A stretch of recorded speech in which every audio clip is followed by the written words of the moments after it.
J'étais dans la cuisine, en train de me verser une tasse de café, lorsque ma fille, Elena, m'a regardé droit dans les yeux et a prononcé les mots qui ont bouleversé mon monde. Maman, je me suis mariée. Et je ne te l'ai pas dit. Il s'appelle Daniel. La tasse de café a failli me glisser des mains. Mon cœur battait fort comme si je venais d'apprendre une tragédie. Mariée? Sans me le dire. Je la fixais du regard, ma fille unique, ma fierté, mon espoir pour l'avenir.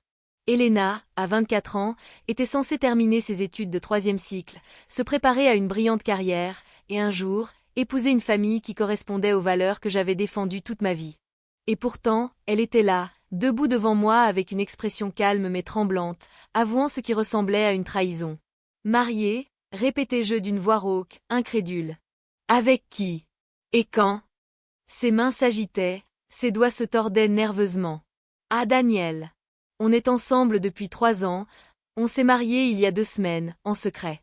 S'il te plaît, maman, je ne savais pas comment te l'annoncer. L'espace d'un instant, tout mon corps se raidit. La colère monta en moi comme une vague. Elena, mon Elena, était partie dans mon dos. Mon esprit repensait à tous les jeunes hommes qu'elle m'avait présentés comme amis, essayant de me souvenir de ce Daniel. Je ne me souvenais que d'un garçon timide, modeste, poli mais peu impressionnant. Je l'avais rapidement écarté, pensant qu'il n'était qu'une distraction passagère. « Et que fait ce Daniel dans la vie ?» demandai-je, l'amertume s'insinuant dans ma voix. Elle hésita. Cette hésitation suffisait à enflammer ma fureur. C'est un artiste. Il peint. Et parfois, il travaille à temps partiel pour subvenir à ses besoins. Une artiste. Ma mâchoire se serra. Dans mon monde, un monde que j'avais bâti après des décennies de lutte, la stabilité, l'éducation et le statut social comptaient avant tout. J'avais élevé Elena dans le privilège, je l'avais envoyée dans les meilleures écoles, j'avais investi dans son avenir. Et maintenant, elle avait choisi, entre tous, un pauvre peintre? J'avais du mal à me retenir. Une artiste? Elena, as-tu perdu la tête? As-tu la moindre idée de ce que tu as fait?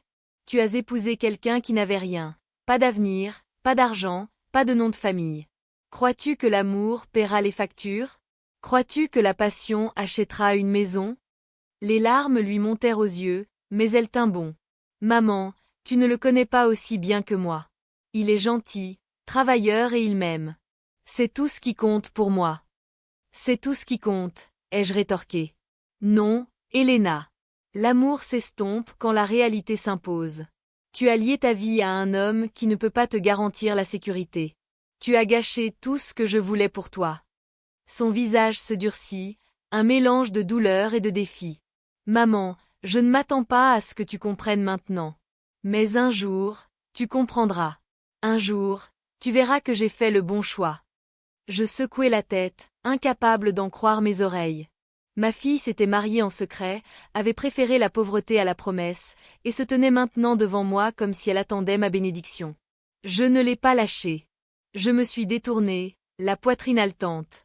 Tu m'as déshonorée, Elena. Je ne peux pas accepter ça.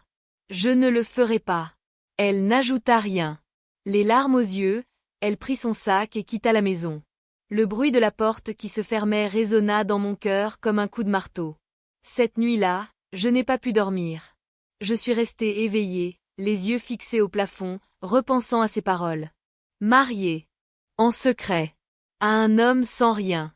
Mon cœur était brisé par la colère et la déception. Tout ce dont j'avais rêvé, c'était que ma fille fasse un beau mariage dans le confort, le respect, la sécurité. Et maintenant, elle avait choisi le contraire. À ce moment-là, je me suis juré, je découvrirais tout sur ce Daniel. Et je ferai comprendre à Elena la terrible erreur qu'elle avait commise. Le lendemain matin de la confession d'Elena, j'étais assis à table, le petit déjeuner intact devant moi. Les œufs étaient froids, les tartines raides, mais je n'arrivais pas à me résoudre à manger. Mon esprit repassait ces paroles en boucle, je me suis mariée, avec Daniel. Pendant des années, j'avais imaginé l'avenir de ma fille avec une clarté cristalline. Elena était ma fille unique, le cœur battant de mon existence. J'avais travaillé sans relâche pour lui offrir la vie que je n'avais jamais eue, les meilleures écoles, les meilleurs professeurs particuliers, des activités extrascolaires allant de la danse classique au piano. Elle avait été mon projet, mon but, ma fierté. Je voulais qu'elle ait ce dont j'avais rêvé mais que j'avais perdu. Un mariage fondé non seulement sur l'affection, mais aussi sur la sécurité, le respect et le statut social. Ma propre histoire était bien différente. J'avais grandi dans la pauvreté, dans un petit village où mon père peinait à gagner sa vie comme mécanicien et ma mère travaillait de longues heures dans une blanchisserie. Nous vivions dans une maison exiguë et chaque jour, je voyais les conséquences de l'instabilité financière sur une famille, les disputes incessantes, les rêves inassouvis, le désespoir silencieux. Je me suis juré que lorsque j'aurais ma propre famille, les choses seraient différentes. Je me suis mariée jeune à un homme nommé Ricardo, ambitieux et intelligent. Ensemble, nous avons bâti une entreprise à partir de rien. L'immobilier, modeste au début, mais avec le temps, nous sommes devenus l'une des familles les plus respectées de notre ville. Nous n'étions pas milliardaires, certes, mais nous étions sûrs de nous, influents et respectés. Quand Elena est née, j'ai regardé son petit visage et j'ai fait un vœu silencieux. Elle ne connaîtrait jamais le genre d'épreuve que j'avais enduré. Chaque décision que j'ai prise à partir de ce moment-là était pour elle. Alors, quand elle a été acceptée dans l'une des universités les plus prestigieuses, je me suis sentie justifiée. Lorsqu'elle a obtenu son diplôme, major de sa promotion, j'ai été submergée de fierté. Et lorsqu'elle a commencé ses études de 3e cycle, je me suis dit, c'est ça. C'est le chemin. Bientôt, elle rencontrera quelqu'un qui égalera son talent, un jeune avocat, peut-être, ou un médecin, peut-être même un entrepreneur issu d'une vieille famille de la ville. Je rêvais de son mariage. Pas seulement de la cérémonie, mais aussi du symbolisme, l'union parfaite de deux familles fortes, célébrée avec grandeur. Un mariage où je pourrais m'asseoir parmi les invités, la tête haute, et regarder ma fille prendre la place qui lui revient dans la société. Mais au lieu de cela, elle avait choisi Daniel. Je me souviens de la première fois où je l'ai rencontré. C'était dans un petit café près de l'université d'Elena. Elle m'avait invité à déjeuner, et quand je suis arrivée, il était déjà assis avec elle. J'ai failli passer devant leur table, pensant qu'il s'agissait d'un autre étudiant qui attendait quelqu'un. Il avait l'air ordinaire, jeans, baskets usées, chemise unie. Ses cheveux étaient légèrement en bataille et ses mains portaient de légères traces de peinture. « Elena, qui est-ce » avais-je demandé avec ce sourire poli que je réservais aux inconnus. « Maman, voici Daniel, » dit-elle, son visage s'illuminant d'une manière que je ne reconnus pas. « C'est un ami. » Nous avons échangé une brève poignée de main. Sa paume était calleuse et rugueuse, trahissant de longues heures de travail manuel. « Alors, Daniel, ai-je demandé en essayant d'être civilisé, que fais-tu » Il hésita une seconde avant de répondre. « Je suis un artiste. Je peins. Et parfois, je travaille dans le bâtiment où je livre des colis pour arrondir mes fins de mois. » Je me suis souvenu de la façon dont mon sourire s'était figé, de la façon dont mon cœur s'était serré. Je n'ai pas dit grand-chose après cela. Il était poli, même attentionné, mais pour moi, il était invisible. Une distraction. Une figure temporaire qui, je le supposais, disparaîtrait bientôt de la vie de ma fille. Mais il n'a pas faibli. Il était devenu une ombre constante. Elle parlait souvent de lui, les yeux brillants d'admiration. Ils étudiaient ensemble, partaient en voyage, et peu à peu, je réalisais qu'elle tombait amoureuse de lui. J'ai essayé de la prévenir. « Elena, ma chérie, tu es jeune », lui avais-je dit un soir, assis dans le salon. « Ne t'attache pas à quelqu'un qui ne peut pas t'offrir de stabilité.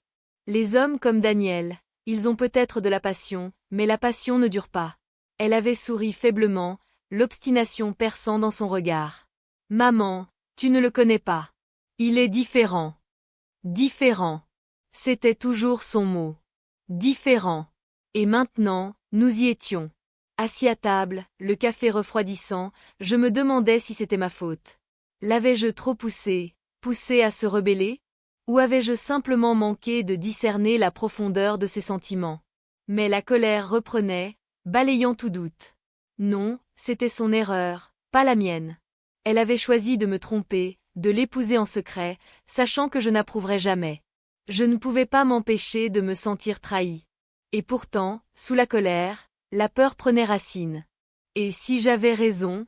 Et si, dans quelques années, elle se retrouvait coincée dans une vie de galère, coincée avec un homme incapable de subvenir à ses besoins, regrettant le jour où elle a dit oui? Je ne pouvais pas permettre que cela arrive.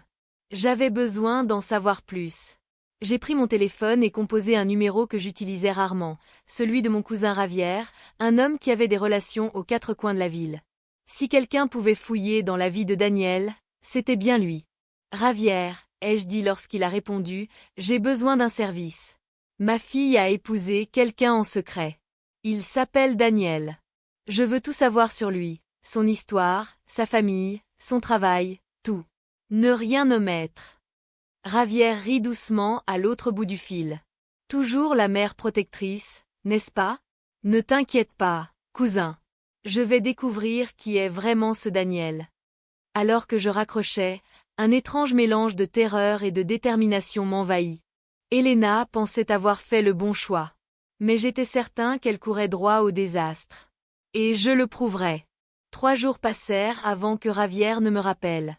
Ces jours étaient une torture. Chaque fois que le téléphone sonnait, je sursautais, espérant que c'était lui qui m'annonçait Daniel. Je dormais à peine, arpentant la maison la nuit, imaginant le pire.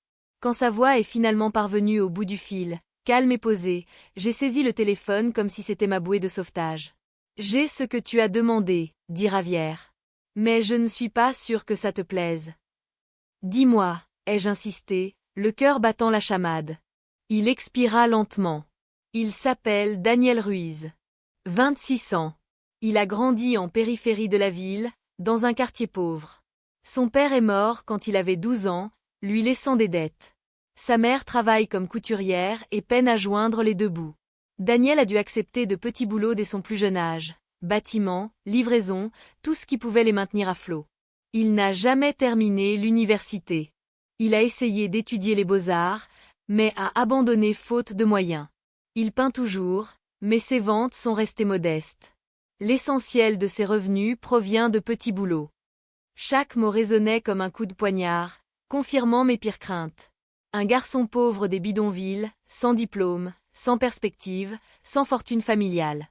Une couturière pour mère. Était-ce l'homme que ma fille avait choisi? Autre chose, demandai-je froidement, même si mes mains tremblaient. Pas grand-chose. Pas de casier judiciaire. Pas de dette à son nom. Il est clean, je l'admets. Juste pauvre. Vraiment pauvre. Je l'ai remercié et j'ai raccroché. Je suis restée assise en silence un long moment après l'appel. Le cœur lourd, la colère plus vive que jamais. J'avais raison, Daniel n'était pas de taille face à ma fille. Elena avait toujours été brillante, ambitieuse, destinée à plus. Et pourtant, elle s'était enchaînée à un homme qui n'avait rien à offrir, si ce n'est de l'amour et des rêves. Ce soir-là, je l'ai confrontée. « Elena, dis-je d'une voix d'acier, je sais tout. Je connais la famille de Daniel, sa pauvreté, son manque d'éducation. Dis-moi, comment espères-tu construire un avenir avec un homme pareil ?» Ses yeux s'écarquillèrent, mais pas de culpabilité. De frustration. « Tu as demandé à quelqu'un d'enquêter sur lui ? Maman, comment as-tu pu ? Comment ai-je pu ? Ai-je rétorqué. Comment as-tu pu ? Tu te caches derrière mon dos et tu épouses un homme qui n'a pas les moyens de subvenir à tes besoins ? Tu crois que j'ignore ce qui arrive aux femmes qui se marient par amour et ignorent la stabilité ? Je l'ai vu. Je l'ai vécu. Elle prit une grande inspiration, la voix tremblante mais assurée. Maman, Daniel n'a peut-être pas d'argent, mais il est intègre. Il travaille dur. Il m'aime plus que quiconque. Ça ne vaut pas quelque chose ? L'amour ne paie pas de loyer, ai-je rétorqué. Son visage se durcit. Peut-être pas. Mais l'argent ne fait pas le bonheur non plus. Tu crois que la stabilité garantit la joie ? Regarde autour de toi, maman. Combien de familles riches as-tu vues déchirées par la trahison et la froideur ? Je préfère être avec quelqu'un de pauvre qui se soucie vraiment de moi qu'avec quelqu'un de riche et de démuni. J'aurais voulu argumenter, crier, la secouer jusqu'à ce qu'elle entende la raison. Mais au fond, ses paroles me transperçaient. Pourtant, je refusais de céder. Elena, tu es aveugle. Un jour, tu le regretteras. Et quand ce jour viendra, ne t'attends pas à ce que je te dise que je ne t'avais pas prévenu. Elle secoua la tête, les larmes aux yeux. Je ne suis pas aveugle, maman. Toi, tu le es. Tu ne vois que l'argent, le statut, les apparences. Mais la vie, c'est bien plus que ça. Sur ce, elle sortit en trombe de la pièce, me laissant tremblant de rage. Cette nuit-là, je n'ai pas pu dormir. Je n'arrêtais pas d'imaginer Daniel, le garçon aux mains peintes, assis dans ses vêtements usés, souriant timidement à ma fille. J'imaginais Elena vivant dans un petit appartement, peinant à joindre les deux bouts, troquant son avenir radieux contre une vie de misère. Cette pensée me remplit d'effroi. Mais il y avait aussi une autre pensée, que j'essayais d'enfouir. Et si elle avait raison? Et si l'amour pouvait la rendre heureuse, même dans la pauvreté? Non. Je l'ai ignoré. Le bonheur construit sur la lutte était fragile. Je ne laisserai pas ma fille gâcher sa vie. Le week-end suivant, j'ai décidé de rencontrer Daniel moi-même, non pas en tant qu'étranger dans un café, mais en face à face, sans aucun prétexte. J'ai appelé Elena, insistant pour qu'elle l'invite à dîner. Elle a d'abord résisté, mais je lui ai dit qu'il était temps que je fasse la connaissance de son mari. Peut-être pensait-elle que je m'étais adoucie. En vérité, je voulais le dénoncer, voir de mes propres yeux s'il avait la force de la mériter. À leur arrivée, Daniel était tel que je me souvenais, vêtements modestes, attitude calme et respectueuse. Il m'apporta des fleurs, des lys, mes préférés, même si je doutais qu'Elena le lui ait dit. « Merci de m'avoir invité, Madame Alvarez », dit-il d'une voix chaleureuse et posée. Je forçai un sourire. « De rien. Asseyez-vous, s'il vous plaît. » Le dîner fut embarrassant. Je l'ai interrogé sur son travail, ses ambitions, ses projets. Il a parlé de peinture, de son désir d'ouvrir un jour une galerie, d'enseigner l'art aux enfants qui n'avaient pas les moyens de suivre des cours. Ses paroles étaient passionnées, sincères, mais pour moi, elles ressemblaient à des fantasmes. « Et comment, demandai-je en plissant les yeux, comptez-vous subvenir aux besoins d'une femme avec de tels rêves ?» Il ne broncha pas. Il soutint mon regard calmement. « En travaillant dur, Madame Alvarez. J'ai toujours travaillé. Je ferai tout ce qu'il faudra pour offrir à Elena la vie qu'elle mérite. Ce ne sera peut-être pas glamour, mais ce sera honnête. » Ces paroles, prononcées avec une conviction tranquille, m'ont déstabilisé. Il n'y avait chez lui aucune arrogance, aucune attitude défensive, seulement de la sincérité. Et, l'espace d'un instant, j'ai compris pourquoi ma fille l'aimait. Mais malgré tout, je ne pouvais pas l'accepter. « Tu as l'air d'être un homme bien, Daniel, » dis-je d'une voix tendue. Mais les bonnes intentions ne construisent pas l'avenir. Ma fille mérite mieux que des promesses. Elle mérite la sécurité. La stabilité. Crois-tu vraiment pouvoir lui offrir cela? Le silence emplit la pièce. Elena lui prit la main et la serra doucement. Son regard s'adoucit lorsqu'il la regarda, puis se tourna vers moi.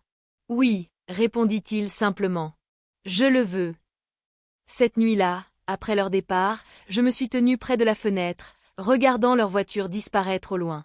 Daniel n'avait pas faibli sous mon regard. Il avait parlé avec dignité, avec une force tranquille.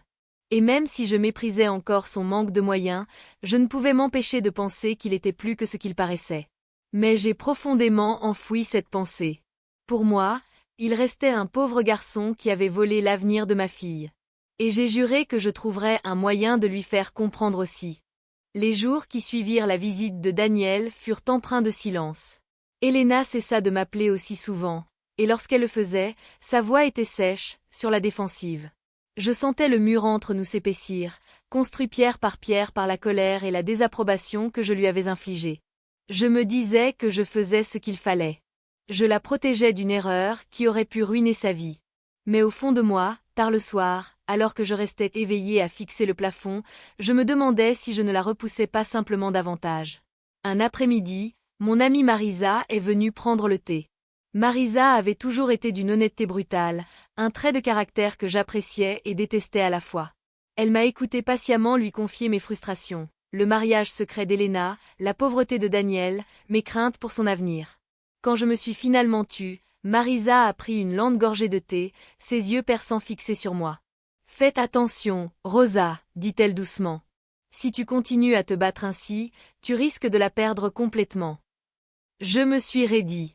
La perdre? C'est ma fille. Je l'ai élevée. Elle me doit respect et obéissance.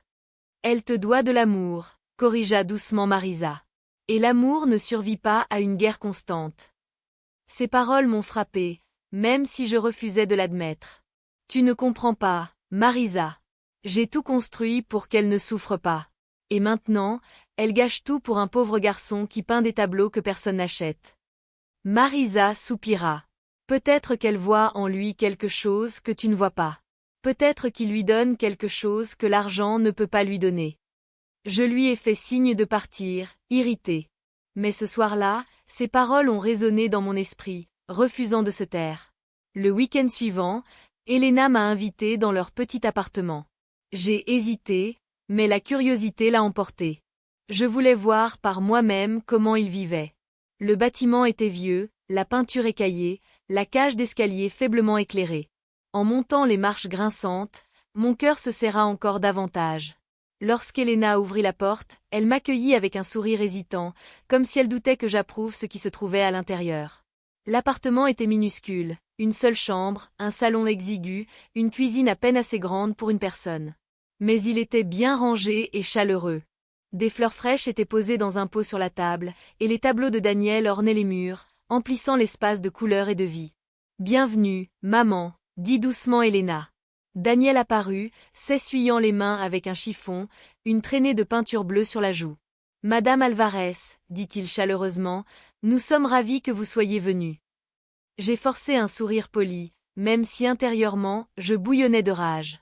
C'était ici que ma fille vivait maintenant, dans cette boîte à chaussures, avec un homme qui passait ses journées à éclabousser des toiles de peinture. Nous nous sommes assis pour dîner, des pâtes simples avec une sauce maison. Daniel m'a servi généreusement, veillant à ce que mon verre soit toujours plein, avec des manières impeccables. Elena riait librement, ses yeux pétillants comme je ne l'avais pas vue depuis des années. Et c'est ce qui m'a le plus blessée. Elle avait l'air heureuse. Malgré la peinture écaillée, l'espace exigu, les meubles d'occasion, elle avait l'air radieuse. « Maman, dit-elle pendant que nous mangions, Daniel a vendu un tableau la semaine dernière. Ce n'était pas grand-chose, mais c'était sa première vraie vente à une galerie. Je suis si fière de lui. » Je forçai un hochement de tête, mais mes lèvres se pincèrent. Quelques centaines de dollars ne suffiraient pas à assurer son avenir. La fierté n'achetait pas la sécurité. Après le dîner, Elena m'a fait visiter la maison.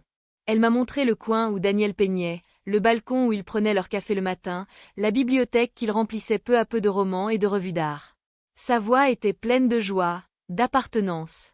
Mais tout ce que j'ai vu, c'était du sacrifice. En rentrant chez moi ce soir-là, j'avais la poitrine serrée par des émotions contradictoires. J'avais envie de la secouer, de la tirer hors de cet appartement, de lui rappeler qu'elle méritait tellement mieux. Et pourtant, une part de moi enviait son bonheur. La tension entre nous s'est accentuée dans les semaines qui ont suivi. Un soir, après une autre vive dispute au téléphone, la voix d'Elena se brisa. « Maman, je ne peux pas continuer comme ça. À chaque fois qu'on se parle, tu t'en prends à Daniel, à mes choix. Si tu n'acceptes pas mon mariage, peut-être qu'on a besoin de prendre de la distance. » Ces mots me transpercèrent. La distance? Elena, tu n'oserais pas. Je t'aime, maman, l'interrompit-elle d'une voix tremblante. Mais je ne te laisserai pas détruire mon mariage. Ni par ta désapprobation, ni par ton amertume. Si tu ne peux pas me soutenir, il vaut peut-être mieux qu'on reste silencieux un moment. La ligne a été coupée avant que je puisse répondre. J'étais assise là, téléphone à la main, tremblante de rage et de chagrin. Ma fille, mon unique enfant, me filait entre les doigts. Pendant des jours, j'ai parcouru la maison comme un fantôme. J'évitais les appels, ignorais les messages, refusais les visites d'amis. Le silence était étouffant, mais j'étais trop fière pour le rompre. Jusqu'à ce qu'un soir, je me retrouve assise dans l'ancienne chambre d'Elena, entourée de reliques de son enfance, ses chaussons de danse, ses trophées d'école, ses peluches. J'ai trouvé une photo de nous à sa remise de diplôme. Elle souriait, radieuse dans sa toge et son chapeau, tandis que je me tenais à ses côtés, le bras autour de ses épaules. Les larmes ont brouillé ma vision. Quand les choses ont-elles changé? Quand ma fille a-t-elle cessé d'être ma petite fille pour devenir une femme que je ne pouvais plus contrôler? J'ai alors compris que mon combat n'était pas seulement contre Daniel. Il était contre moi-même, ma peur de la perdre, mon incapacité à faire confiance à ses choix. Mais malgré tout, je ne pouvais pas lâcher prise. J'ai essuyé mes larmes, la mâchoire crispée. Quel qu'en soit le prix, je ne resterai pas les bras croisés à la regarder ruiner sa vie. Je trouverai un moyen de la sauver, même si cela signifiait perdre son amour pendant un certain temps. Le silence entre Elena et moi s'est prolongé pendant des semaines. Au début, je me suis dit que j'attendrais qu'elle passe, qu'elle finirait par m'appeler, s'excuser et admettre que j'avais raison depuis le début. Mais je n'ai jamais rien appelé. Au lieu de cela, Marisa m'a dit qu'elle avait vu Elena et Daniel sur un marché local, main dans la main, riant comme si le monde leur appartenait à eux seuls. Cette pensée m'exaspérait. Comment osait-il être heureux tout en m'excluant? Comment osait-elle remplacer la famille que je lui avais donnée par ce pauvre garçon? Un soir, poussé par la colère et le désespoir, j'ai décidé de leur rendre visite à l'improviste. Je me suis dit que c'était pour le bien d'Elena, pour prendre de ses nouvelles, pour m'assurer qu'elle ne souffrait pas. Mais au fond, je savais la vérité. Je voulais affronter Daniel directement, sans qu'Elena ne le protège. Quand je suis arrivée à leur appartement, la porte était entr'ouverte. Je l'ai poussée et je suis restée figée. Daniel était à son chevalet, un pinceau à la main, perdu dans sa concentration. Un tableau inachevé d'Elena brillait sur la toile, son visage rayonnant de lumière. L'espace d'un instant, je suis restée sans voix. Le portrait exprimait une joie, une sérénité que je n'avais pas vue chez elle depuis des années. Mais mon admiration s'est vite transformée en colère. « C'est ça que tu fais toute la journée ?» ai-je lancé en entrant. Peindre des tableaux pendant que ma fille sacrifie son avenir. Daniel sursauta et laissa tomber son pinceau. « Madame Alvarez, dit-il prudemment, je ne vous attendais pas. »« Non, sifflai-je. Tu ne l'étais pas. Tu crois pouvoir me l'enlever, l'enfermer dans cette boîte à chaussures, la nourrir de reste et appeler ça de l'amour? Tu n'es qu'un parasite. » Son visage pâlit, mais il n'éleva pas la voix. « Sauf votre respect, madame, j'aime Elena. Je travaille dur pour lui donner le meilleur de moi-même. Je ne... » Un dur labeur, l'interrompis-je avec un rire amer. Tu crois que les petits boulots et les pinceaux comptent pour du dur labeur? Tu es un rêveur, Daniel. Et les rêveurs entraînent tout le monde dans la ruine. Tu ne la mérites pas. Il me regarda fixement, la douleur perçant dans ses yeux. Je n'ai peut-être pas d'argent, madame Alvarez. Mais j'ai de la dignité. Et Elena m'a choisi parce qu'elle voit qui je suis, pas ce que j'ai. Avant que je puisse répondre, Elena apparut dans l'embrasure de la porte, des sacs de course à la main. Ses yeux s'écarquillèrent en contemplant la scène. « Maman, qu'est-ce que tu fais ici ?» Je me suis tournée vers elle, la colère débordant. « Je te sauve, Elena. De gâcher ta vie avec ce moins que rien. Tu ne vois pas ce qu'il est? Un pauvre garçon qui n'a que des promesses. Il va t'entraîner dans sa chute. » Elena laissa tomber les sacs, le visage blême de fureur. « Arrête, maman. Arrête tout de suite. »« Je ne m'arrêterai pas, » ai-je crié. « Tu es ma fille, et je ne te laisserai pas tout gâcher. » Sa voix claqua comme un fouet. « Je ne suis plus une enfant. Tu ne décides pas de ma vie. J'ai choisi Daniel, et je ne le regrette pas. Pas une seconde. » Les larmes me piquaient les yeux, mais ma fierté tenait bon. « Alors tu as fait le mauvais choix. Et si tu prends ce chemin, ne t'attends pas à ce que je te suive. » Les mots flottaient dans l'air comme une condamnation à mort. Les lèvres d'Elena tremblaient, mais elle leva le menton. « Alors, il vaut peut-être mieux que tu partes. Tout de suite. » Je la fixais, stupéfait. Ma propre fille, la petite fille que j'avais bercée dans mes bras, la jeune femme dont j'avais construit l'avenir de mes propres mains, me chassait pour lui. L'espace d'un instant, j'ai eu envie de crier, de supplier, de me libérer du lien qui me échappait. Mais l'orgueil brûlait plus fort que l'amour. « Très bien, » dis-je froidement. « Si c'est ton choix, ne viens pas pleurer quand ton soi-disant mari te laisse tomber. » Je tournai les talons et sortis, le bruit de la porte claquant derrière moi résonnant comme un coup de feu. De retour à la maison, le silence était insupportable. La maison, autrefois remplie des rires d'Elena, ressemblait maintenant à un mausolée. J'errais de pièce en pièce, touchant ses photos, ses affaires, chacune me rappelant ce que j'avais perdu. Je me disais que j'avais bien fait, qu'un jour elle verrait Daniel tel qu'il était vraiment et reviendrait en courant. Mais tard dans la nuit, alors que le sommeil me refusait, le doute me rongeait le cœur. Et si elle ne revenait jamais? Les semaines se sont transformées en mois. Elena a complètement cessé de m'appeler. Même Marisa a cessé de la mentionner, comme si elle avait peur de me blesser davantage. Puis, un après-midi, en sortant du marché, je les ai aperçus. Elena et Daniel marchaient ensemble, les mains entrelacées. Elle était radieuse, le ventre légèrement arrondi sous sa robe. Mon souffle s'est arrêté. Elle était enceinte. Une tempête d'émotions m'a submergée. Colère, tristesse, peur, désir. Ma petite fille, mon sang, grandissant en elle, et j'étais à l'extérieur, bannie. J'aurais voulu courir vers elle, la serrer dans mes bras, lui demander pardon. Mais l'orgueil m'a enchaînée. Au lieu de cela, je me suis retournée et je suis partie, le cœur brisé à chaque pas. Ce soir-là, j'étais assis seule à la table du dîner, les yeux fixés sur la chaise vide où Elena avait l'habitude de s'asseoir. Pour la première fois, j'ai ressenti le poids de ma solitude. J'avais tant lutté pour contrôler sa vie, pour la protéger de la douleur, que je l'avais chassée. Et pourtant, même à travers le chagrin, mon entêtement a tenu bon. Elle le regrettera, je me suis dit point un jour, elle verra que j'avais raison. Et quand ce jour viendra, je l'attendrai.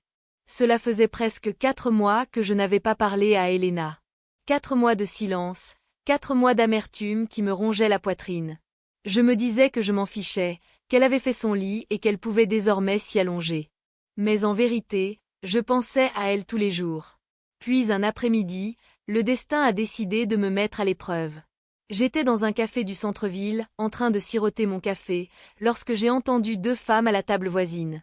Elles étaient élégamment vêtues, la voix basse mais animée. « Avez-vous vu la nouvelle exposition à la Galerie Rivera ?» murmura l'un d'eux.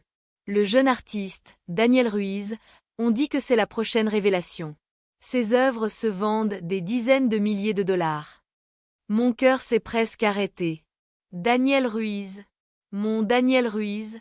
Le pauvre garçon aux mains tachées de peinture. Je me suis penché plus près, faisant semblant d'ajuster mon sac, m'efforçant d'entendre. Oui, répondit l'autre femme. J'ai entendu dire qu'un collectionneur privé avait acheté un de ses portraits pour près de 50 000 dollars. Et la rumeur dit qu'il est courtisé par des investisseurs étrangers. Imaginez. De l'anonymat à la célébrité du jour au lendemain. Je serrai ma tasse si fort que mes jointures devinrent blanches. Non. Ce n'était pas possible. Il devait parler de quelqu'un d'autre. Daniel n'était qu'un moins que rien, un rêveur. Il ne pouvait pas exiger de tels prix. Pourtant, le doute me rongeait. De retour chez moi, j'ai ouvert mon ordinateur portable et cherché son nom.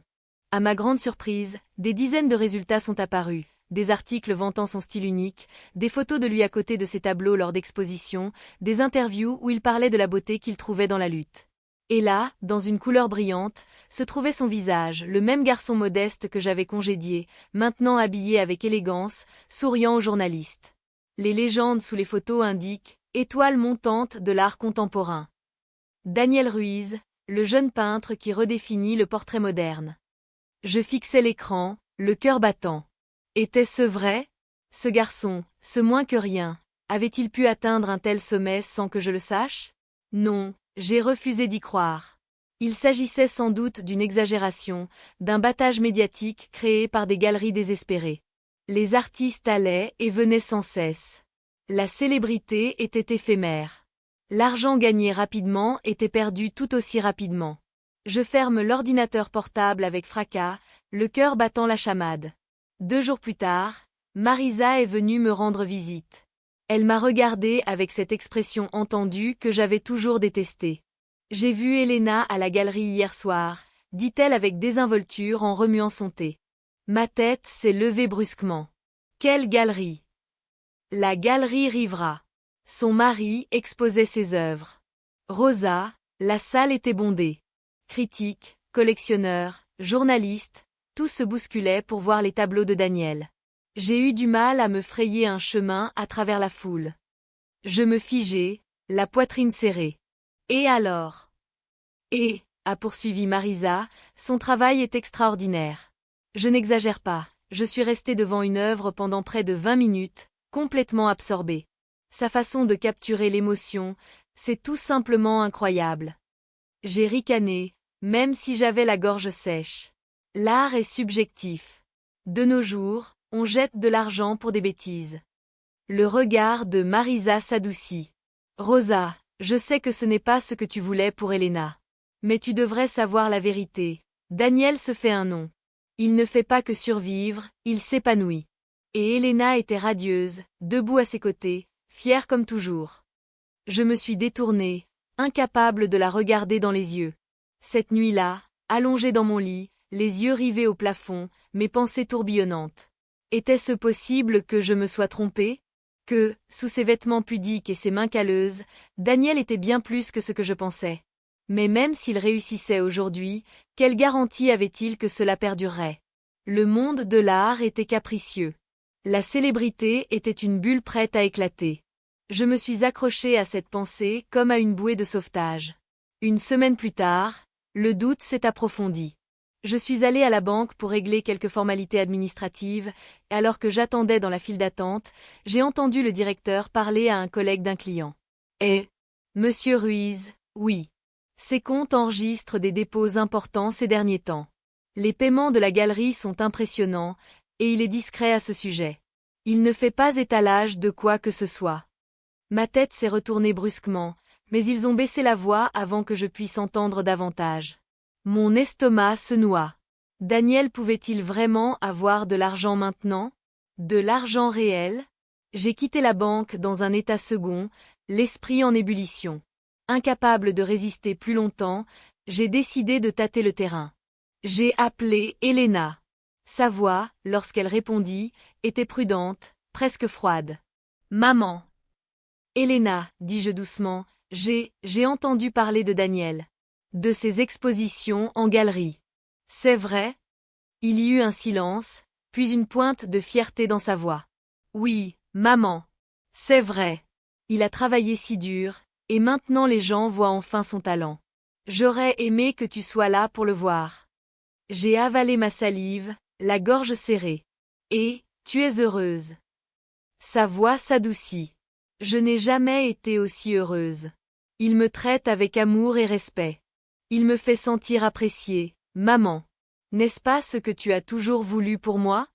Les larmes me montèrent aux yeux, même si je luttais pour garder un ton ferme. Je voulais de la stabilité. Je voulais que tu sois en sécurité. Je suis en sécurité, murmura-t-elle. Plus que jamais.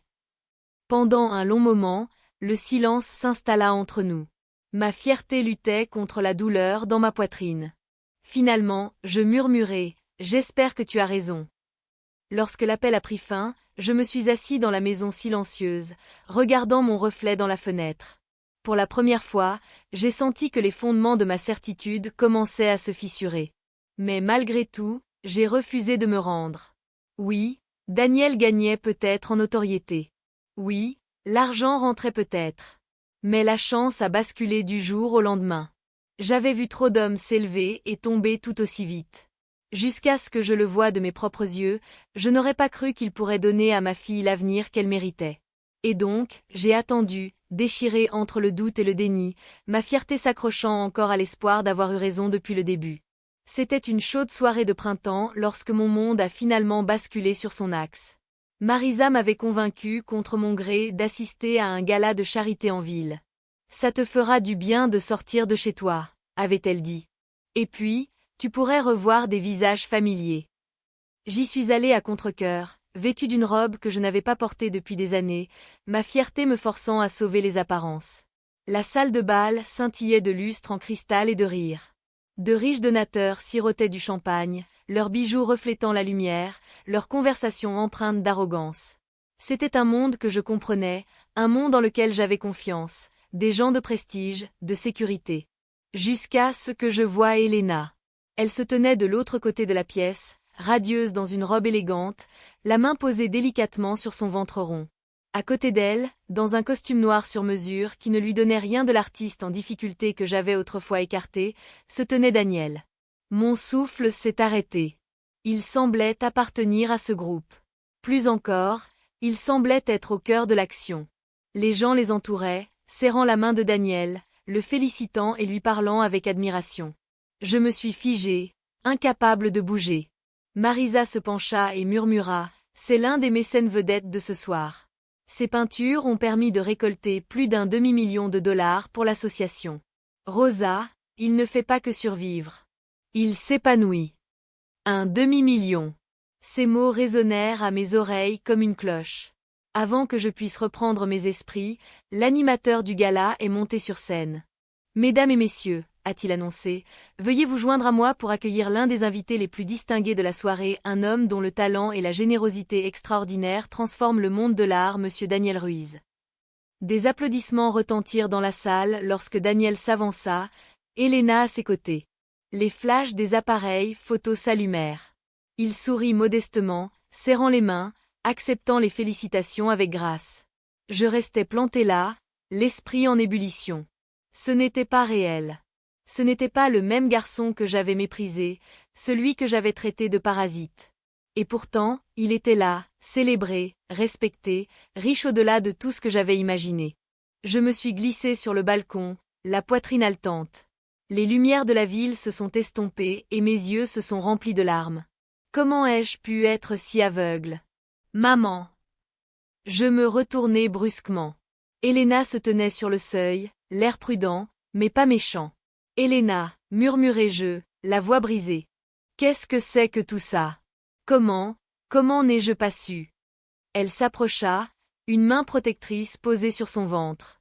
Parce que tu n'as jamais voulu voir, maman. Tu as seulement vu d'où il venait, pas qui il était. Je secouai la tête, hébété. Mais l'argent, la célébrité, comment? Le regard d'Elena s'adoucit. Daniel peint depuis son enfance. Même quand on n'avait rien, il n'a jamais abandonné. Il travaillait de nuit, économisait chaque centime pour les fournitures, continuait à peindre malgré les difficultés de la vie. Et maintenant, le monde voit enfin ce que j'ai vu depuis toujours. Ces mots m'ont transpercé plus profondément que n'importe quelle lame. Je me suis couvert le visage de mes mains, la honte m'envahissant. Je l'ai jugé. Je t'ai jugé. Je pensais qu'il allait te gâcher la vie, mais depuis le début, j'avais tort. Pour la première fois depuis des mois, Elena a tendu la main et m'a touché le bras doucement. Maman, je sais que tu avais peur. Tu voulais le meilleur pour moi.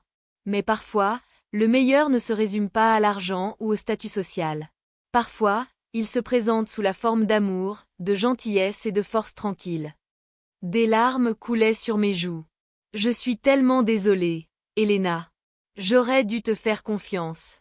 J'aurais dû le voir tel qu'il était, pas ce qui lui manquait. Sa voix s'adoucit. Il n'est pas trop tard, maman. Daniel n'est pas rancunier. Il veut juste la paix. Nous aussi. Je l'ai regardé dans les yeux, brillant d'espoir, et j'ai senti quelque chose en moi se fissurer, la coquille fragile de la fierté qui m'avait gardé aveugle pendant si longtemps. Plus tard dans la soirée, je me suis approché de Daniel. Il s'est retourné, la surprise se lisant sur son visage en me voyant. « Madame Alvarez », dit-il doucement. Pendant un instant, je n'ai pas pu parler. Ma gorge était serrée par l'émotion. Finalement, j'ai murmuré, « Daniel, je te dois des excuses. Je t'ai terriblement mal jugé. J'ai laissé ma peur m'aveugler sur ta valeur. J'ai honte de ce que je t'ai dit. » Son regard était fixe, calme. Tu voulais seulement protéger Elena. Je ne peux pas t'en vouloir. Sa générosité m'a complètement désarmée.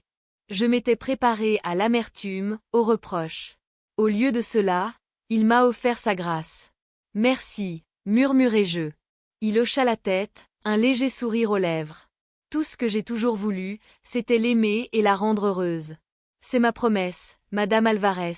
Je ne cesserai jamais de travailler pour lui offrir la vie qu'elle mérite. Mes larmes me menaçaient à nouveau. Pour la première fois, je le croyais. Quand je suis rentré chez moi ce soir-là, je me suis assis dans le calme de mon salon, rejouant la soirée dans ma tête. Le pauvre garçon que j'avais méprisé n'était pas pauvre du tout, ni en esprit, ni en talent, ni même en richesse. Il avait bâti son avenir de ses propres mains, avec une résilience et une détermination que je n'avais pas su reconnaître. Et ma fille, elle avait raison depuis le début. J'ai alors réalisé que la meilleure décision de sa vie avait été celle pour laquelle j'avais lutté le plus dur pour l'empêcher. Les jours qui ont suivi le gala m'ont donné l'impression de me réveiller d'un long et tenace rêve. Partout où j'allais, je voyais le nom de Daniel dans les journaux, sur les réseaux sociaux, dans les vitrines des galeries. C'était désormais indéniable. Il n'était pas qu'un succès passager. C'était une étoile montante, et son influence grandissait de jour en jour. Mais plus que cela, ce qui me hantait, c'était l'expression d'Elena à ses côtés, radieuse, confiante, fière. Le bonheur que j'avais toujours désiré pour elle était là, et j'avais failli le détruire avec mon orgueil. J'ai alors su que je devais arranger les choses. C'était un dimanche après-midi quand j'ai appelé Elena pour lui demander si je pouvais lui rendre visite. Il y a eu un silence au bout d'un moment, assez long pour me serrer le cœur, avant qu'elle ne dise enfin « D'accord, maman. Passe à 15 heures. » Je suis arrivée les mains tremblantes et un bouquet de roses fraîches, ses préférées depuis son enfance. Devant la porte de leur appartement, j'ai hésité. Les souvenirs de notre dernière dispute me sont revenus en mémoire, mes paroles dures, ses larmes, la porte qui claquait derrière moi. J'ai failli me détourner. Mais ensuite la porte s'est ouverte. Elena se tenait là, le ventre visiblement rond, le visage rayonnant de chaleur maternelle. Pendant un instant, nous restâmes sans un mot. Puis elle s'écarta. « Entre, maman. » L'appartement n'avait pas beaucoup changé, toujours petit, toujours rempli des tableaux de Daniel, mais il semblait plus lumineux, plus chaleureux. Ou peut-être était-ce moi qui avais changé, enfin capable de le voir avec un regard neuf. Daniel sortit de la cuisine en s'essuyant les mains avec un torchon. Son sourire était prudent mais sincère. « Madame Alvarez, je suis content de vous revoir. » J'ai dégluti difficilement. « S'il te plaît, Daniel, appelle-moi Rosa. » Ses sourcils se soulevèrent légèrement, mais il hocha la tête. Nous étions assis dans le salon, le silence s'étirant de manière inconfortable jusqu'à ce qu'Elena le rompe enfin. « Alors, maman, dit-elle doucement, qu'est-ce qui t'a fait changer d'avis ?» Je serrai les mains sur mes genoux, cherchant mes mots. Parce que j'avais tort. Pendant tout ce temps, je pensais te protéger. Mais en réalité, je protégeais mes propres peurs. J'ai jugé Daniel pour ce qu'il n'avait pas, au lieu de voir qui il était vraiment. Et ce faisant, je vous ai blessés. Je vous ai blessés tous les deux. Les yeux d'Elena brillaient, mais elle resta silencieuse, me laissant continuer. Je t'ai vu au gala, murmurai-je. J'ai vu le respect que les gens lui portaient, la façon dont tu le regardais. Et j'ai réalisé que ce que je voulais pour toi, stabilité, bonheur, fierté, tu l'avais déjà. J'étais trop aveugle pour le voir. Des larmes coulaient sur ses joues, mais elle souriait faiblement. Maman, je n'ai jamais voulu me disputer avec toi. Je voulais juste que tu nous acceptes. Ma voix s'est brisée. Peux-tu me pardonner? Elena tendit la main et prit les miennes dans les siennes. Oui, maman. Je t'ai pardonné il y a longtemps. J'avais juste besoin que tu nous voies tels que nous sommes. Daniel se pencha en avant, la voix posée. Madame Alvarez, Rosa, je sais que je ne suis pas celle que vous aviez imaginée pour Elena. Mais je l'aime de tout mon cœur. Et je passerai ma vie à lui prouver que je peux lui donner le bonheur qu'elle mérite. J'ai croisé son regard, et pour la première fois, je n'ai pas vu le pauvre garçon que j'avais autrefois méprisé. J'ai vu un homme fort, résilient, dévoué. Merci, murmurai-je. L'après-midi s'est déroulé paisiblement.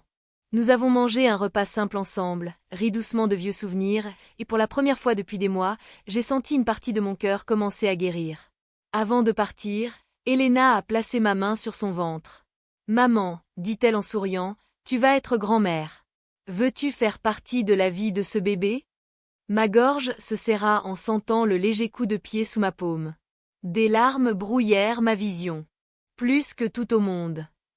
Elle m'a pris dans ses bras et je l'ai serré fort dans mes bras, jurant silencieusement de ne plus jamais laisser l'orgueil nous voler un instant de plus. Mais j'ai vite découvert que la réconciliation n'était pas un moment isolé. C'était un processus. Au cours des semaines qui ont suivi, je lui ai rendu visite fréquemment. Au début, les conversations étaient prudentes, hésitantes, comme si nous marchions tous sur une pente glissante. Mais peu à peu, les rires sont revenus. J'ai commencé à interroger Daniel sur son travail, et même si j'avais encore du mal à comprendre le monde de l'art, je l'écoutais avec une curiosité sincère. Un soir, il m'a même montré comment il mélangeait ses peintures, comment il superposait les couleurs pour capturer la profondeur. J'ai observé, fasciné, une toile vierge se transformer sous ses mains. Pour la première fois, j'ai vu ce qu'Elena avait toujours vu, non seulement les couleurs, mais aussi la vision, la patience et le dévouement. Et petit à petit, l'amertume dans mon cœur s'est dissipée. Pourtant, malgré la guérison, il y avait des moments où ma vieille fierté me murmurait à l'oreille. Un soir, seul au lit, j'ai repensé aux années passées à me forger une réputation, à m'entourer de personnes influentes. Et maintenant, le mari de ma fille, autrefois un pauvre garçon de la banlieue, s'élevait plus haut que beaucoup d'entre eux. Cela m'a piqué, d'une manière que je ne pouvais pas admettre. Mais je me suis alors souvenu de l'éclat du visage d'Elena, de la douceur de la voix de Daniel lorsqu'il lui parlait, de la chaleur du coup de pied de mon futur petit enfant sous ma main. Et je savais que rien de tout cela n'avait d'importance. Ce qui comptait, c'était l'amour. Un après-midi, alors que je quittais leur appartement, Daniel m'a raccompagné jusqu'à la porte. « Rosa, dit-il doucement, merci de m'avoir donné ma chance. Je sais que ça n'a pas été facile pour toi. » Je soutins son regard. « Tu m'as prouvé que j'avais tort, Daniel. Et pour ça, je t'en suis reconnaissant. » Il sourit faiblement. « Peut-être qu'un jour, tu comprendras que la richesse ne se résume pas à l'argent. Elle dépend des gens qui sont à tes côtés, quoi qu'il arrive. » J'ai hoché la tête, la poitrine serrée. Pour la première fois, je le croyais. Cette nuit-là, alors que j'étais assis dans ma maison tranquille, j'ai réalisé quelque chose de profond. La vie que j'avais imaginée pour Elena, mariage grandiose, belle famille riche, réputation prestigieuse, était mon rêve, pas le sien. Son rêve était plus simple, mais infiniment plus riche, amour, respect et un partenaire qui la chérisse. Et en Daniel, elle avait trouvé tout cela. Le matin où Elena a commencé à accoucher, j'ai été réveillée par la sonnerie de mon téléphone. C'était Daniel. « Rosa, dit-il à bout de souffle, la voix pleine d'urgence et d'excitation, c'est l'heure. Les contractions d'Elena ont commencé il y a 1 heure. Nous sommes à l'hôpital. » Mon cœur fit un bond. L'espace d'un instant, je restai figée, le téléphone serré contre moi, bouleversée par la réalité. Puis, j'attrapai mon manteau et me précipitai dehors, les mains tremblantes, en hélant un taxi. À mon arrivée, Elena était déjà en salle d'accouchement. J'arpentais la salle d'attente comme un animal en cage, chaque tic-tac de l'horloge résonnant dans ma poitrine. Daniel était assis à côté, la tête entre les mains, l'anxiété et l'amour gravés sur chaque trait de son visage. « Daniel, murmurai-je en lui touchant l'épaule. Comment va-t-elle ? » Il leva les yeux, rouge d'inquiétude mais aussi brillant de détermination. « Elle est forte. Plus forte que jamais. Les médecins disent que tout va bien. » J'ai hoché la tête, la gorge serrée. « Elle ira bien. Tu es à ses côtés. » Nous avons attendu des heures, des bruits de pas précipités et des voix étouffées s'échappant de la salle. J'ai prié en silence, marchandant avec Dieu, promettant n'importe quoi si seulement ma fille et ma petite-fille étaient en sécurité. Puis, enfin, une infirmière est apparue, souriante. « Félicitations. C'est un petit garçon en bonne santé. » Le soulagement m'a envahi si intensément que j'ai failli m'effondrer. Des larmes ont coulé sur mon visage tandis que je serrais le bras de Daniel. « Un garçon, ai-je murmuré. Je suis grand-mère. » Quand ils nous ont finalement laissés entrer, j'ai vu Elena allongée dans son lit d'hôpital, épuisée mais rayonnante. Dans ses bras, emmaillotée dans une douce couverture, se tenait la créature la plus minuscule et la plus parfaite que j'ai jamais vue. « Maman, » murmura-t-elle faiblement, les yeux remplis de larmes. « Voici ton petit-fils. » Je m'approchai, les mains tremblantes. Le bébé remua, son petit visage se crispa, ses lèvres se plissèrent dans un cri silencieux. Au moment où je l'ai touché, quelque chose en moi s'est brisé. Toute la fierté, la colère, l'obstination ont disparu, ne laissant que l'amour. « Il est magnifique, » murmurai-je d'une voix tremblante. « Tellement beau. » Elena sourit, les yeux brillants. On l'a appelé Antonio. Comme papa. Mon souffle s'est arrêté. Le nom de mon défunt mari. Un hommage, un souvenir renaissant sous la forme de cette petite vie fragile. Je me suis penchée et j'ai déposé un baiser sur le front d'Elena. « Merci, » ai-je murmuré. « De me l'avoir donné. De m'avoir donné une seconde chance. » Elle me serra faiblement la main. « Maman, je veux juste qu'on redevienne une famille. » Les larmes brouillaient ma vision. C'est vrai, Elena. C'est vrai. Les semaines qui suivirent furent rythmées par de nouveaux rythmes. Je lui rendais souvent visite, tenant le petit Antonio dans mes bras pendant qu'Elena se reposait, regardant Daniel le bercer avec une tendresse qui me laissait sans voix. Il était patient, infatigable, toujours attentif aux besoins d'Elena, toujours prêt à apaiser le bébé avec une douce berceuse. En l'observant, j'ai réalisé à quel point je l'avais mal jugé.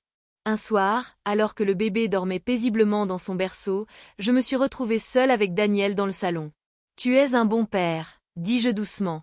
Il m'a regardé, surpris. « Merci, Rosa. Ça me touche beaucoup. » J'ai dégluti, choisissant mes mots avec soin. J'ai été dure avec toi. Injuste. Mais te voir avec Elena, avec Antonio. Je sais maintenant qu'elle a bien choisi. Mieux que je n'aurais jamais pu choisir pour elle. Son sourire était doux. Je n'ai jamais voulu te l'enlever. Je voulais juste l'aimer. Et je veux que notre fils grandisse en connaissant aussi sa grand-mère. L'émotion me submergeait. Pour la première fois, je ne me sentais plus comme un adversaire, mais comme un membre de quelque chose de plus grand, une famille. La naissance d'Antonio a semblé guérir nos blessures. Peu à peu, la tension a cédé la place au rire, aux repas partagés, aux soirées tranquilles passées à regarder le bébé dormir. Un soir, Elena m'a invitée à une petite réunion dans leur appartement, juste entre amis proches et famille, pour célébrer l'arrivée d'Antonio. Le salon était chaleureux et joyeux, les tableaux de Daniel brillaient au mur, une douce musique de fond résonnait. En regardant autour de moi, j'ai réalisé à quel point j'avais eu tort de rejeter cette vie. Elle n'était ni grandiose ni extravagante, mais elle était pleine d'amour. Et n'était-ce pas ce qui comptait le plus? Marisa, toujours perspicace, se pencha et murmura. « Tu vois, Rosa? Parfois, les plus beaux cadeaux sont emballés dans les plus simples. » J'ai souri faiblement en regardant Elena rire avec Daniel, leur fils blotti entre eux. Pour la première fois depuis des années, mon cœur s'est senti léger. Plus tard dans la soirée, alors que je tenais bébé Antonio dans mes bras, j'ai pensé à mon défunt mari. Je l'imaginais nous regardant d'en haut, souriant à la famille que nous étions devenus. Elena a fait le bon choix, ai-je murmuré au bébé, même si c'était à lui que je m'adressais en réalité. Et j'ai failli tout gâcher. Mais je ne referai plus cette erreur. Antonio remua, ses petits doigts s'enroulant autour des miens.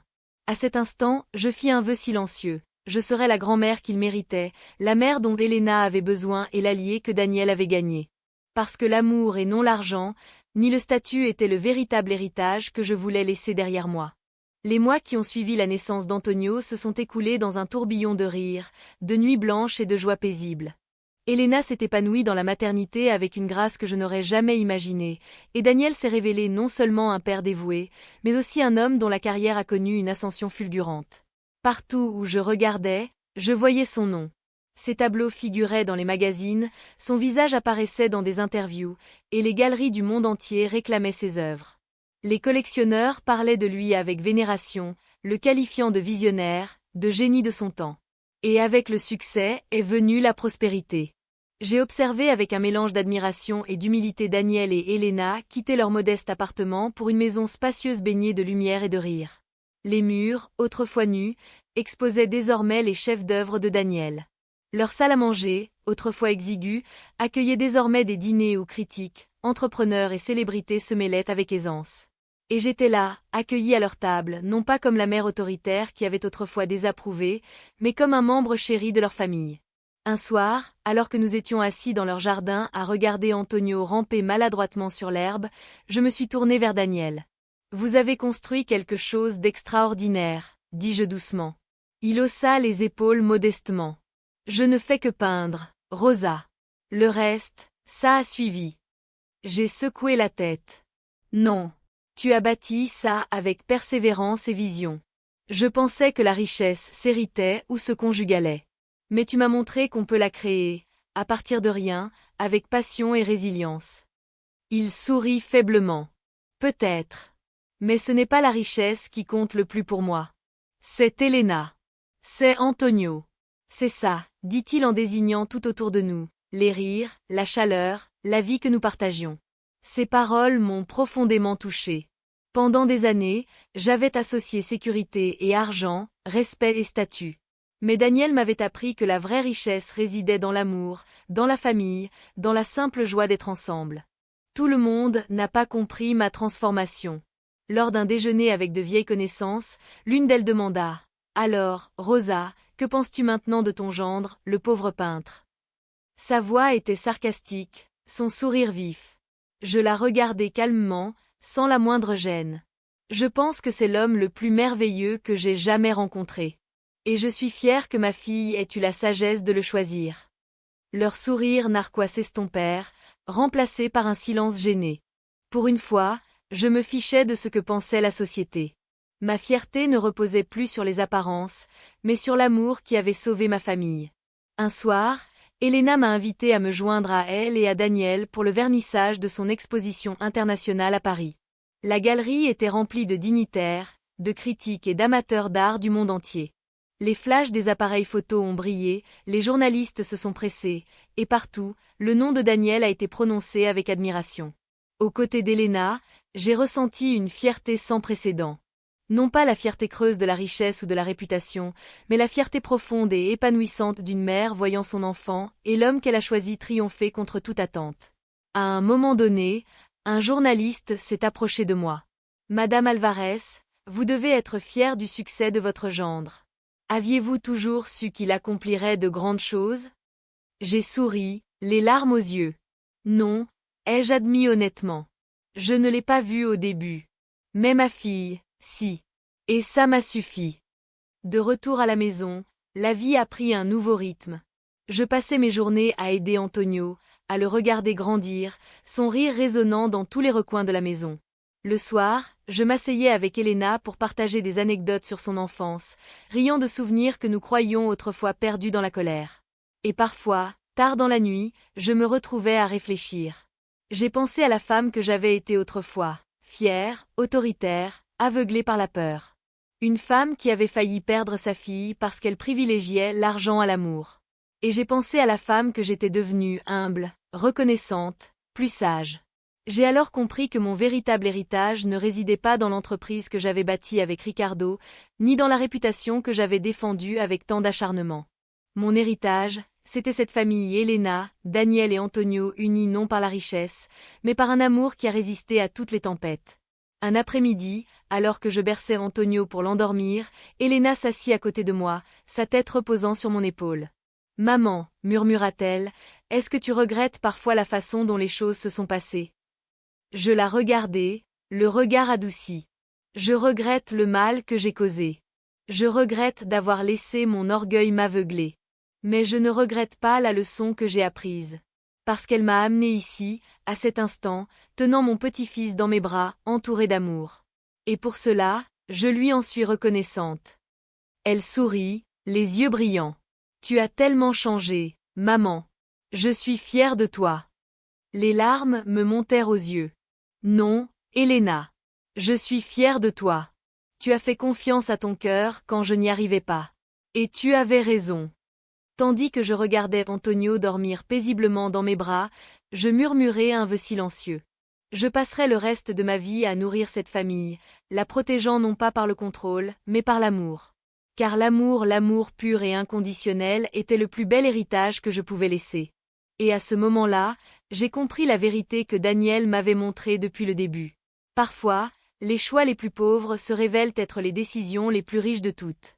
Les mois se sont transformés en années, et l'étoile de Daniel n'a fait que grandir. Ses tableaux étaient exposés dans des galeries d'Europe, d'Asie et d'Amérique. Les collectionneurs se sont disputés ses œuvres, et son nom est devenu synonyme de vision et de génie. Mais le succès s'accompagnait de responsabilités, et Daniel les assumait avec une dignité tranquille. Au lieu d'étaler sa fortune, il l'investissait dans des causes qui lui tenaient à cœur. Il finançait des bourses pour de jeunes artistes issus de milieux défavorisés. Il construisait des centres d'art communautaires où les enfants pouvaient exprimer leur créativité. Et il donnait des millions à des associations caritatives venant en aide aux familles en difficulté. Un soir, Elena m'a appelé. « Maman, Daniel et moi créons une fondation. Elle financera l'éducation des enfants des quartiers défavorisés, afin qu'ils n'aient jamais à renoncer à leurs rêves comme Daniel a failli le faire. Nous voulons que tu y participes. » Les larmes me montèrent aux yeux.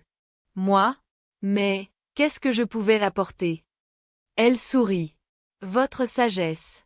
Votre expérience. Et votre cœur. Nous vous voulons au conseil d'administration. Je me suis ainsi retrouvée au cœur de quelque chose de plus grand que je n'aurais jamais imaginé. Pendant des années, j'avais cru que mon héritage se mesurerait à ma richesse et à ma réputation. Aujourd'hui, mon héritage était le service, la compassion et l'amour, perpétués par ma fille et son mari remarquable. Lors du premier grand événement de la Fondation, j'ai prononcé un bref discours. Mes mains tremblaient face à la foule, mais en regardant Elena et Daniel, leur sourire ferme et empreint de fierté, j'ai retrouvé ma voix. Il fut un temps, commençai-je, où je pensais que l'argent et le statut social étaient les seuls gages de réussite. Je croyais que la sécurité résidait dans l'apparence, dans l'approbation de la société. Et à cause de cela, j'ai failli perdre les personnes qui comptaient le plus pour moi. Mais la vie m'a enseigné une meilleure leçon. La vraie richesse ne réside pas dans nos comptes en banque ni dans nos biens. Elle réside dans l'amour que nous donnons, la famille que nous nourrissons, les vies que nous touchons. Mon gendre, Daniel, m'a montré cette vérité.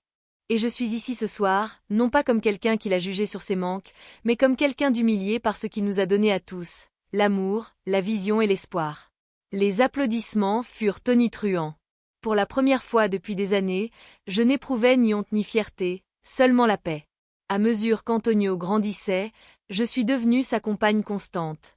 Il s'asseyait sur mes genoux pendant que Daniel peignait, ses petits doigts estompant des couleurs sur des bouts de toile. Il m'appelait de grand-mère avec une douceur qui faisait fondre mon cœur à chaque fois. Un après-midi, alors que je le berçais pour l'endormir, Elena murmura « Maman, tu as tellement changé. Tu es plus douce, plus gentille. Je pense que papa serait fier. » Ces mots m'ont transpercé de douleur et de joie. Ricardo était parti, mais son héritage subsistait en nous, en Antonio, dans la famille que nous étions devenus. Et à ce moment-là, j'ai réalisé que tout était revenu à la normale. La fille que j'avais autrefois tenté de contrôler m'apprenait maintenant l'amour. L'homme que j'avais autrefois méprisé était désormais mon plus grand allié. Et le petit-fils dans mes bras était la preuve qu'une seconde chance peut donner naissance à quelque chose de beau. Des années plus tard, je me suis retrouvée à l'inauguration de la Fondation Ruiz Alvarez pour les arts et l'éducation, l'aboutissement de tout ce dont Daniel et Elena avaient rêvé. Le bâtiment était magnifique, mêlant architecture moderne et fresques murales vibrantes réalisées par des artistes locaux. Les rires des enfants résonnaient dans les couloirs, leurs yeux écarquillés d'émerveillement explorant les salles de classe remplies de fournitures artistiques, de livres et d'instruments de musique. Daniel se tenait à l'estrade, la voix forte. Cette fondation ne me concerne pas.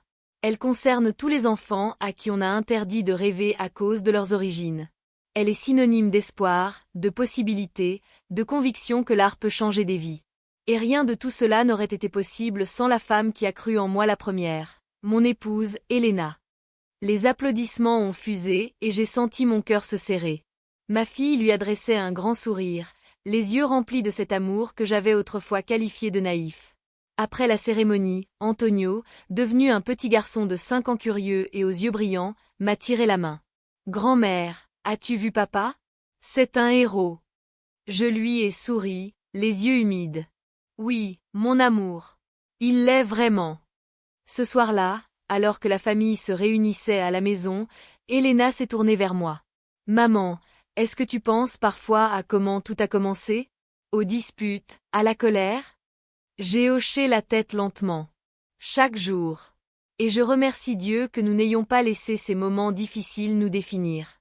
J'étais tellement aveuglée par l'orgueil que j'ai failli tout perdre. Mais tu as eu le courage d'écouter ton cœur. Tu nous as sauvés, Elena. Tu m'as sauvée. Elle pressa son front contre le mien, les larmes aux yeux. Non, maman. Tu t'es sauvée. Tu as trouvé le courage de changer. Daniel, qui écoutait tout près, posa une main sur mon épaule. Rosa, tu es devenue le cœur de cette famille. Nous n'aurions pas pu y arriver sans toi. J'ai souri à travers mes larmes. Non, Daniel. Je n'aurais pas pu y arriver sans toi. Alors que la soirée touchait à sa fin, je me suis glissée dans le jardin. L'air nocturne était frais, les étoiles brillaient au-dessus de moi. J'ai pensé à Ricardo, aux rêves que nous avions partagés, au combat que j'avais mené pour protéger Elena. Et puis j'ai pensé à la femme que j'étais devenue humble, plus sage, plus douce. Une femme qui avait appris que l'amour était plus fort que l'orgueil, que le bonheur était plus grand que les apparences. Mon histoire, autrefois marquée par la colère et le contrôle, a été réécrite par le pardon et la grâce. J'ai murmuré à la nuit, comme si Ricardo pouvait m'entendre. Notre fille a fait le bon choix. Et je le vois enfin. Elle a choisi l'amour. Elle a choisi la force. Elle a choisi un homme qui s'est avéré bien plus riche que je ne l'aurais imaginé, non seulement en argent, mais aussi en cœur. Les étoiles semblaient scintiller plus fort, comme si elles étaient d'accord. J'ai fermé les yeux, le rire d'Antonio résonnant dans ma mémoire, le sourire d'Elena réchauffant mon cœur, la présence constante de Daniel me rapprochant des racines. Et pour la première fois de ma vie, j'ai su que j'avais tout ce dont j'avais vraiment besoin. Ni la richesse, ni le statut, ni les apparences. Mais l'amour.